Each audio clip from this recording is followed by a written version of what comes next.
को और international media दिखाए ना दिखाए, इंडिया न्यूज दिखाएगा कि आखिर पीओके में क्या हो रहा है, वहां की आवाम के साथ किस तरह की ज्यादती हो रही है। वो ग्राफिक्स आपकी स्क्रीन पर है। पाक सेना की ज्यादती की कहानी मैं बता रहा हूं। अपडेट नंबर 1 आपकी स्क्रीन पर। कोटली इलाके में विरोध प्रदर्शन के दौरान हालात तनावपूर्ण हो गए। अपडेट नंबर 2, प्रदर्शनकारी कथित गोलीबारी की घटनाओं के खिलाफ सड़कों पर उतर आए क्योंकि महिलाओं बुजुर्गों सब पर गोलियां दाग रही है पाकिस्तान की पुलिस। अपडेट नंबर 3, बड़ी संख्या में महिलाओं और पुरुषों ने मिलकर वहां पर प्रदर्शन किए हैं। वहां की आवाम अपने हक की बात कर रही है। वो कह रही है हमारा हक चाहिए और हमारी जरूरतों को पूरा करिए। अपडेट नंबर 4 आपकी स्क्रीन पर। प्रदर्शनकारियों को तितर बितर करने के लिए फायरिंग किए जाने का दावा किया जा रहा है। 25 लोग मारे गए बीते 24 घंटे में। क्या वो उसी फायरिंग का शिकार हुए? दर्शकों, अपडेट नंबर 5 आपको बताने जा रहा हूं। सूत्रों के मुताबिक सुरक्षा बलों के जवान घरों में घुसे मारपीट की, महिलाओं के साथ जाति की खबरें भी हैं। ये कैसी पुलिस, कैसी सरकार और कैसी सेना है जो महिलाओं पर बेइंतहा जुल्म ढा रही है। अपडेट नंबर 6, प्रदर्शन के दौरान रेंजर्स और बाकी सुरक्षा बलों के खिलाफ नारेबाजी हुई। लोग सड़कों पर उतर आए, सिविलियन भी हथियार उठा रहे। दर्शकों, ये मैं नहीं कहूंगा कि पीओके की जनता चुप बैठी है, वो अपना हक मांग रही है, लड़कर मांग रही है। अपडेट नंबर 7, हालात बिगड़ने पर रेंजर्स फ्रंटियर कॉर्प्स की ओर से दोबारा गोलीबारी की गई। उसमें भी कई लोगों को गोलियां लगी हैं, कई लोग जख्मी हुए। सड़कों पर लाशें बिखरी हुई थी। वो तस्वीरें मैंने आपको पहले दिखाई, दोबारा दिखाऊंगा। अपडेट नंबर 8, घटना के बाद कोटली और आसपास के क्षेत्रों में सुरक्षा कड़ी कर दी गई है, सिक्योरिटी बीफ्ड अप कर दी गई है। लेकिन पाक ऑक्युपाइड कश्मीर में आखिर ये बवाल कहां कहां हो रहा है, जरा मैप भी देखिए। मैप आपकी स्क्रीन पर आने जा रहा है और मैं आपको बताऊंगा पाक ऑक्युपाइड कश्मीर में कहां कहां बवाल मचा है। देखिए, ये पीओके की तस्वीर, ये मैप लेकर आया हूं। ये भारत का हिस्सा है, ये पाकिस्तान है, ये पीओके है। मुजफ्फराबाद, रावलाकोट, कोटली, नूरपुर और जो भिम्बर का इलाका है दर्शकों, यहां पर बवाल मचा हुआ है, यहां पर दिक्कतें हो रही हैं। इन इलाकों में इंटरनेट बंद कर दिया गया है, बिजली पानी की सप्लाई भी कुछ खित्तों में रोक दी गई है। कहा यह भी जा रहा है कि जो राशन पानी की सप्लाई थी उसे बॉर्डर पर पाकिस्तानी सेना ने रोक दिया है। ट्रक के ट्रक खड़े हैं और बहुत सारी बयान भी मैंने आपको दिखाया अपने पुराने कार्यक्रमों में, कैसे ट्रक वाले कह रहे हैं कि पाकिस्तानी सेना ने कहा है कि राशन लेकर पीओके के अंदर मत जाओ। आइए आगे बढ़ते हैं। पीओके हिंसा की टाइमलाइन बता दूं, उसके बाद एक बड़ा पैनल मेरे साथ जुड़ रहा है, उनके पास हम जाएंगे। जून 2026 चुनावी सुधार और राजनीतिक प्रतिनिधित्व को लेकर विरोध प्रदर्शन की शुरुआत होती है। यह जून का महीना था जब धीरे धीरे यह आंदोलन बड़ा होता गया। जून के आखिर में आते आते ज्वाइंट अवामी एक्शन कमेटी पर प्रतिबंध लगा। नेताओं की गिरफ्तारी के बाद सरकार ने कही और कुछ को तो गोली मारने के आदेश भी दिए गए। 14 जुलाई रावलाकोट में प्रदर्शनकारियों और सुरक्षा बलों के बीच पहली बड़ी हिंसा होती है। कई लोग मारे जाते हैं, जख्मी होते हैं। जनता भी पुलिस को मारती है और पुलिस भी जनता पर गोलियां बरसाती है। तारीख आती है 27 जुलाई। दर्शकों, भारी सुरक्षा के बीच चुनाव का पहला चरण शुरू होता है। कहा जा रहा था चुनाव के बाद चीजें ठीक हो जाएंगी, ये पॉलिटिकल वेंडेटा है, सब सामान्य हो जाएगा। लेकिन फिर तारीख आई 28 जुलाई। रावलाकोट, मीरपुर में सुरक्षा बलों की कार्रवाई के दौरान कई लोगों की मौत हुई।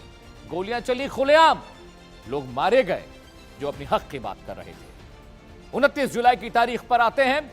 कोटली में रावलाकोट और मीरपुर की घटनाओं के विरोध में बड़े प्रदर्शन हुए। लोग सड़कों पर उतरे, बच्चे, बूढ़े, जवान, हर कोई सड़क पर उतरा था और हर कोई अब पीओके की आजादी की मांग कर रहा है। 29 से 30 जुलाई का वाक्य बता देता हूं आपको। मुजफ्फराबाद की ओर विरोध मार्च हुए। कई इलाकों में इंटरनेट बंद कर दिया गया, सड़कें ब्लॉक कर दी गई, लाठीचार्ज की गई, लोगों पर जाति की तस्वीरें भी आई। 30 जुलाई की तारीख को मानवाधिकार संगठनों ने स्वतंत्र जांच की मांग उठाई है। अरे मांग उठाने से क्या होगा, जाके देखिए तो वहां हो क्या रहा है। 31 जुलाई आज का दिन। दर्शकों, रावलाकोट, मीरपुर, कोटली और मुजफ्फराबाद में फिर से तनाव फैला हुआ है और वहां पर दिक्कतें हो रही हैं। जी हां, वक्त हो चला है पैनल के पास चलने का। एक बड़ा पैनल मेरे साथ जुड़ रहा है, उनसे डिस्कस किए बिना पीओके का हालत हाजरा मैं आपको समझाऊं भी, चाहूं भी तो समझा नहीं पाऊंगा। जी हां, स्वागत कीजिए मेजर जनरल अनुज माथुर साहब का। बहुत स्वागत है सर, जय हिंद, बहुत शुक्रिया आपने वक्त दिया। डॉक्टर अमजद अयूब मिर्जा मेरे साथ हैं, पाक ऑक्युपाइड कश्मीर के एक्टिविस्ट हैं, आपको तस्वीरों में दिखाए दे रहे होंगे, नमस्कार कर रहे हैं। बहुत बहुत स्वागत है अयूब मिर्जा साहब आपका। डॉक्टर अजिताब मेरे साथ हैं, जियो पॉलिटिकल एक्सपर्ट हैं, बहुत बहुत स्वागत है सर, बहुत शुक्रिया आपने वक्त दिया। और मेरे साथ वरिष्ठ पत्रकार पाकिस्तान से जुड़े हुए हैं राजा कासिफ साहब, आपका भी बहुत बहुत शुक्रिया, बहुत स्वागत है, आपने हमारे लिए वक्त निकाला। जनरल साहब, सबसे पहले मैं आपके पास आ रहा हूं, बिना आपसे डिस्कशन की शुरुआत किए बिना मामला समझ में नहीं आएगा। 24 घंटे में 25 मौतें, और मैंने पूरी डिटेल बताई है सर वहां पर क्या हालत है। पाकिस्तान सरकार और पाकिस्तान के तमाम मेहमान जो मेरे कार्यक्रमों में जुड़ते रहे, उन्होंने कहा कि यह सिर्फ चुनावों तक चल रहा है अमित जी, ये पॉलिटिकल वेंडेटा है, सब शांत हो जाएगा, खत्म हो जाएगा। ज्वाइंट अवामी एक्शन कमेटी सिर्फ राजनीतिक फायदे के लिए सब कुछ कर रही है। चुनाव भी खत्म हो गए लेकिन अभी भी आवाम मर रही है सर।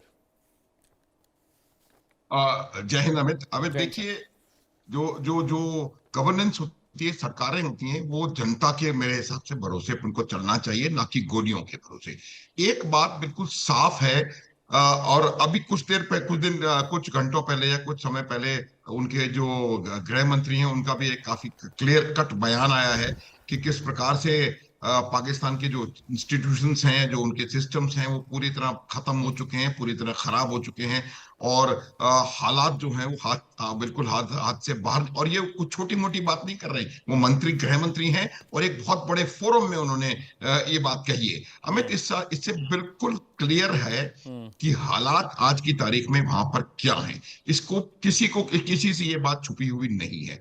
अब वजह बिल्कुल साफ है। देखिए, ये बार बार कही जाती है कि पाकिस्तान में 4 डायरेक्ट बाउट्स मिलिट्री रूल के हो चुके हैं, अयूब खान, याह्या खान, जियाउल हक, परवेज मुशर्रफ, और अब ये जो 5वां बाउट चल रहा है उसमें तो खैर सरकार से भी बहुत ऊपर उन्होंने अपने आप को काबिज कर लिया है। तो जब आपका का पूरा सिस्टम आर्मी ड्रिवन होता है तो 2 चीजें उसकी चीजें होती हैं। एक तो वो सिस्टम को सुचारू रूप से जो जमहूरियत के सहारे से या डेमोक्रेसी के सहारे से आपको चलाना चाहिए, वो नहीं चला पाते। और दूसरा ये होता है कि जो आर्मी का प्राइमरी रोल है वो उसके ऊपर पूरी तरह से कंसंट्रेट नहीं कर सकती। ये बिल्कुल क्लियर है। प्रोफेशनलिज्म में नेचुरली कमी आएगी जब आपकी सेना बाकी तमाम काम करने की कोशिश करेगी, और उसके साथ साथ तो नेचुरली इस प्रकार की चीजें नजर आएंगी। अब हालात वहां क्यों डेवलप हुए? हालात वहां इसीलिए डेवलप हुए कि शुरू से लेके आखिर तक उन लोगों की यही मानसिकता रही, यही उनका बिलीफ रहा कि कोई भी चीज हो, कहीं भी हो, उसको बल प्रयोग से दबाया जा सकता है और ताकत के जोर पे चीजों को अपने साथ मिलाया जा सकता है और अपनी बात मनवाई जा सकती है। वो बात प्रयास हुआ उसका 70s में, तो उसका परिणाम आज आपके सामने है। उसके अलावा हर जगह वही करने की कोशिश की। बलूचिस्तान को पूरी ताकत से दबाने की कोशिश की। आज वहां पर गनशिप्स और आर्टिलरी और पता नहीं क्या क्या इस्तेमाल किया जा रहा है और हालात कब्जे से बाहर हैं। वही हाल खैबर पख्तूनख्वा में है। F-16 तक वहां पर कहा जा रहा है उन्होंने इस्तेमाल कर लिया अपने खुद के लोगों के खिलाफ।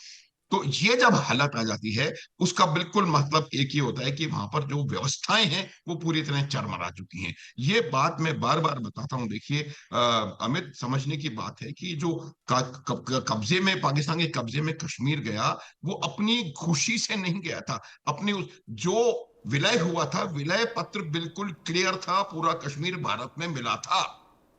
उसके बाद आपने हमला करके कश्मीर के कुछ हिस्से को हथियाया, और जब आपने हमला किया तो कश्मीर ने आपको खदेड़ा था कश्मीर से। इसमें इस इतिहास में कोई झुठला नहीं सकता है।